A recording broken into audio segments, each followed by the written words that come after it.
So yun mga brother, aantayin yung review ng malalaking hasa na ito mga brother. Hasaang Pinoy. So yun, shoutout nga pala kay Sir Cesar. Sir, eto na sir, gagawan namin ng honest review yung mga hasaan. Ang gagamitan natin ng hasaan na to ay yung panabas ni JM Dulay. So si Master Labok yung titira niyan. Pinarapat na muna sa rubber mat na yan. Pero sa ngayon ang pinagkaiba lang nung ito, kasi na review na namin to dati. So mataas yung subo niyan, yung panabas na yan. Yung itsura pala niyan hindi pa yan, magbabago pa yan. Yan, inihimas pa ni Master Labok guys, patunay na wala pa siyang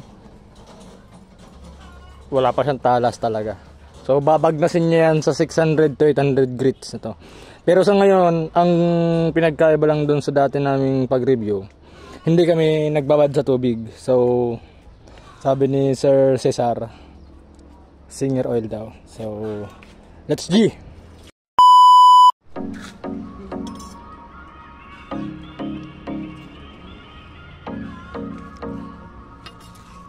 Ang laki guys ng babagnasin pa dyan hindi. Yung kasi yung pagkakahasa yung kasi yung kinasanayan ni Master Labok guys na paghasa. Ganyang klaseng pagkatumba. Pero pag alimbawa mag-heavy use kayo, itayo nyo ng kaunti. Pero pag panghiwa, itutumba nyo ng kaunti. Yun na yung nag-a-achieve ng razor sharp. Pero pag heavy use kasi, tayo nyo ng bahagyo mga brother.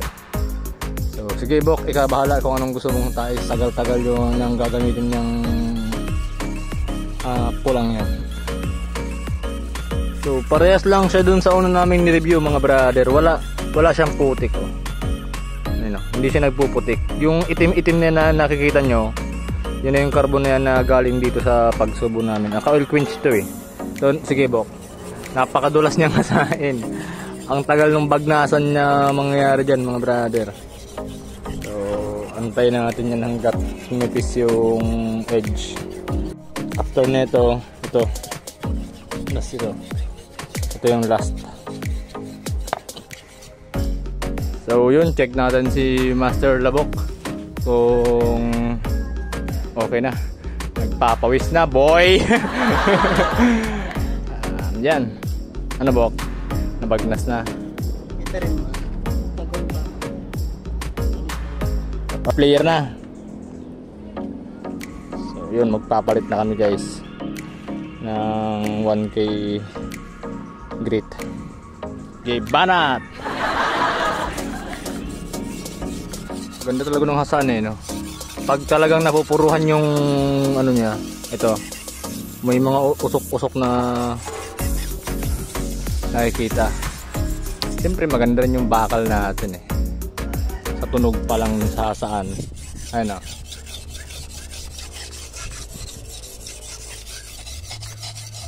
Yun yung tunog. Wala tong daya guys. Honest review tayo dito. Hindi naman kami bayad dito para mandaya. So honest review lang. Yung video na to, yung paghahasa ni Master Labok guys, yun yung pamamaraan niya Hindi tayo pwedeng nakialam dyan. Ano, humuhuli na si Master Labok guys.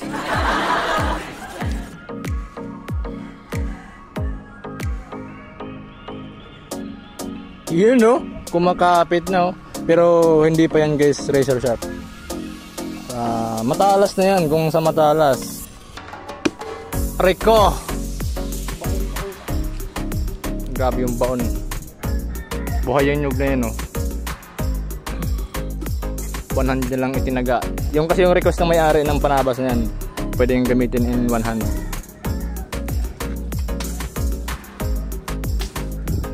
Next na tayo. Next.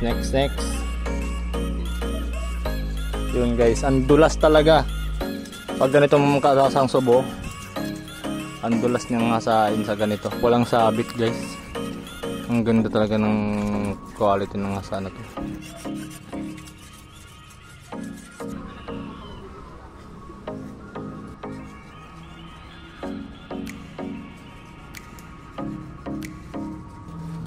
Yan guys, kakaiba na yung hagod ni Master Labok.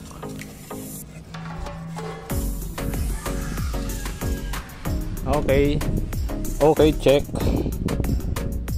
Medyo hindi pa. Pero pwede na. Kung ang paggagamitan siguro mga malalaking damo, ako naman kugon. Yun, mga kugon yung gagamitan. Ganitong talas dapat. Yung makapit. Try mo sa kuko. Makapit siya. This video is in part to us by Singer Oil and Hasaang Pinoy. Yan guys, nakita nyo yung pangaran ni Master Labok. Medyo tinatayo niya na yung yun na yung ginagawa niya. Kumbaga sa modern ngayon, yun na yung micro bevel na sinasabi. Okay guys, change player na tayo.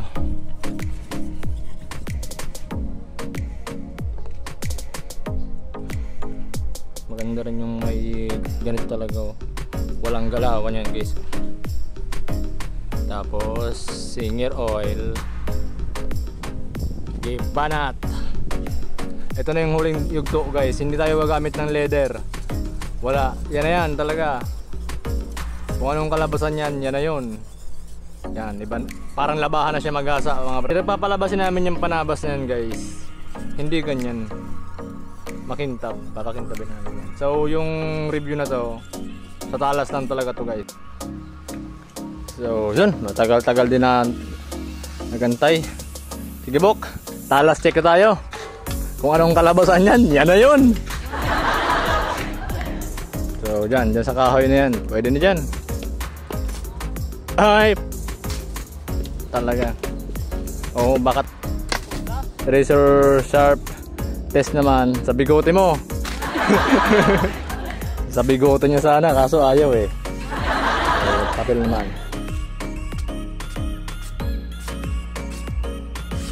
So good.